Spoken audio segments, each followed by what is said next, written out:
let's get to our lesson. Are you ready? All right, here we go. So last week, we talked about the parable of the talents. And in that, we had the master who came in and he gave 5 talents to one servant, 2 to the other, and 1 to the other. And when he came back and he said, "What have you done with what I've given you?" The one who had 5 had 10. He doubled it. The one that had 2 had 4. He doubled it. But the one that was given just 1, he hid it away. He didn't do anything with it. And the master was so angry and he said, "Please just take that and give it to the one who's doubled it to 10. The one who's really used that." And we talked about how that was like our spiritual gifts that God has given to us. God wants us not to hide them away. There's an old song that says, "Hide it under a bushel." No, right? We don't want to hide away the things God has given us to use. We want to double those and make those bigger and more. And guess what? When we do that, God gives us more. So there was 5 things we talked about. One is that everybody's gifts and talents are not the same, are they? Your gift and talent is probably different than your brothers and sisters. But we're supposed to do the most with what we have, all right? So what is God? We're going to take a look. What has God given you? And how can you use that? The second thing is that when we use those, we want to actually use those. We don't want to hide them. We want to put some feet to the faith, right? We want to get out there and use those talents. The third thing is, when we do use those talents, how do we do it?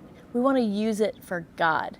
We don't want to take what God has given us and do something selfish with it, right? We want to use that talent to do something for God. That will always be the best. The fourth thing is, and this one is really important for you guys to hear, is that we can trust God. We can trust God that the talents and gifts that He's given us, we have everything we need to do what He's asking us to do. So if you feel like God has given you something and you're supposed to step out in a way and use that gift, don't worry. Don't worry. Trust that God has given you all you need. All right? And then that fifth one, we want to use it. We don't want it to be taken away. And the most fun part is when we use our gifts, God gives us more. He gives us more responsibility. He gives us more opportunity to use those. So I hope you guys will take what we're going to learn today and use it to its fullest. All right. So if you look on your pages that you've got off the line, and if you haven't got them yet, no big deal. Go look them up later. But there's going to be each one of these words that I'm going to share. These are all gifts that God gives His people. And underneath there, I want you to think about who in the Bible had this gift, and then who in my life has this gift. All right, so try to make it personal. And then by the time we go through them all, I want you to think about, wait, what is my gift? Some of you may know already, but some of you may go, you know what, that one really rings true for me. I think God has gifted me in that way. All right, so pick out what that is and then draw a picture of yourself using that gift. All right, so that's your assignment. Let's go through these so you guys know them and then see what you think. All right, so the first one I want to talk about is mercy. All right, and when I thought about who in the Bible showed mercy, we just talked about him a couple weeks ago. Do you remember the Good Samaritan? Right? He wasn't a friend to this guy. He became a good neighbor, a good Samaritan. He showed mercy on the man. It didn't matter who he was. He wanted to help him. He wanted to love him well. All right. And so the Good Samaritan's my Bible character, but the person that I thought about in my real life is my friend Lydia. She's young. She's a new nurse. And guess where she's working? At Vanderbilt on the COVID floor. It's one of her first nursing assignments, and she is there every day serving and loving, and I can so see how God has gifted her for that. I'm so proud of her, and I love her. Thank you so much, Lydia, for having mercy. All right. Let's look at the second one. Teaching. I love teaching, but when I thought about teaching, I thought, who is the best teacher I've ever thought about? And guess who it is? Jesus, right?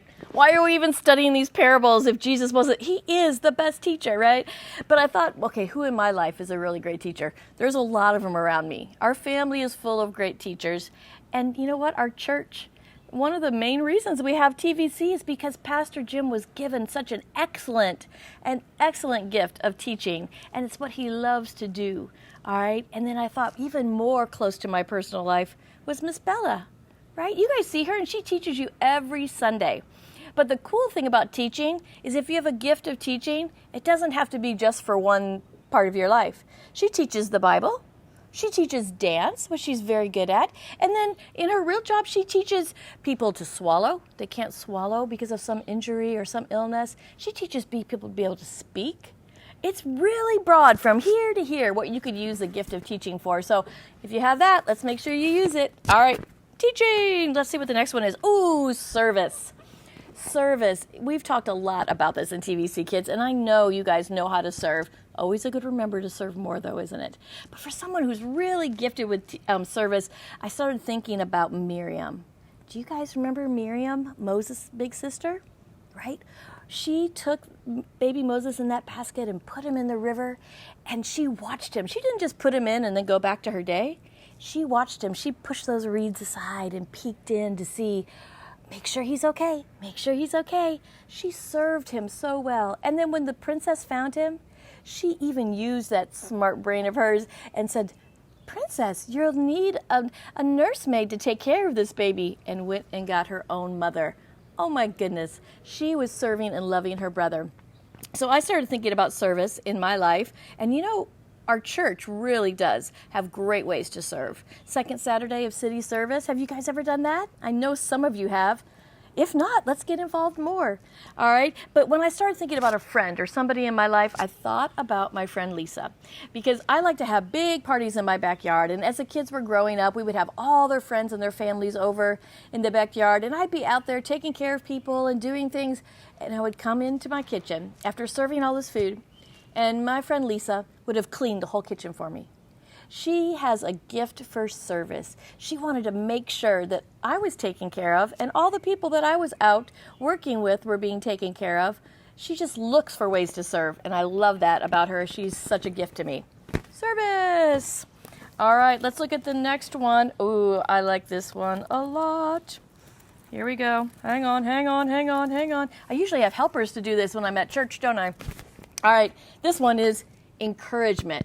What a cool gift, huh? And so I was thinking about who in the Bible had a gift of encouragement, and I thought about Paul. Paul would talk to Timothy, his younger friend, right? And he would encourage him. He would write those letters to the churches and encourage people. And so I really think Paul had a great gift of encouragement. And in my life, probably the person that's closest to me, Chris, my husband, Mr. Chris, as you guys call him, he is the biggest encourager I know.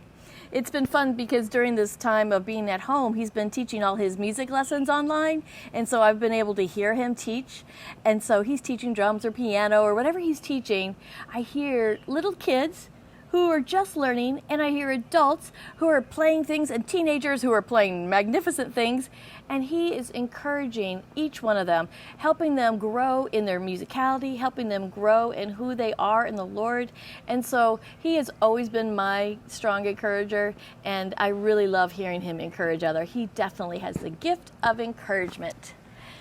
All right, here's our next one, giving. All right, we all know that we should give, right? We all know, but we don't always think about how deep that can go and what that means and what we're giving. It's not always money, is it?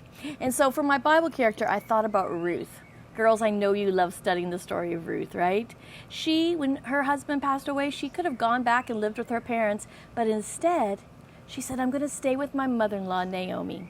And I'm going to stay with her, and I'm going to help her. And she went, and she served, and she, picked up all the threshings that were left over, and she took it back to make enough money to help support Naomi. She served and loved and gived. All right, she is a giving person. She gave her life, her time, her patience. All right, sometimes it's harder to give time and patience than it is money, isn't it? It is sometimes. And so I thought about who loves to give, and I thought about my friends, the Abernathys, each and every one of them. But my friend Holly, I can't even say a word and something shows up at my house. Or if I say I like something and it shows up, she is the most generous giver I've ever met. And she's an artist, and so she gives of her talent, she gives of her time, she gives of her patience, and she gives of everything she has. So their whole family are just learned to be servant-hearted givers. So that's my giving example. Let's see, we're getting close. All right, evangelism. Now that's a really big word, right? And you know that word a little bit because we've talked about disciples. We've talked about the disciples going out and preaching the gospel to everyone. What if those first 12 disciples said, nope, too busy, can't do it? No, right? We've talked about this a lot. No, those disciples needed to go out and share Jesus. And so in my life, a couple of people that I thought about, first off, Billy Graham. Have you guys heard of him? A lot of your parents have heard of him. That was his gift. That was by far his gift. He was going to be an evangelist, and he would have huge stadiums full of people, and Mr. Chris would go and play drums with his worship band, and so we got to go along a lot, and it was so fun to see how God was able to do that. And then the other person I thought about was evangelism, because I want you to know it doesn't have to be a grown-up, but my friend Lila Kelly, when she was a little girl, she took her Easter project that was all the Easter story, and she took it to kindergarten, and she shared the gospel. She shared the gospel in her kindergarten story.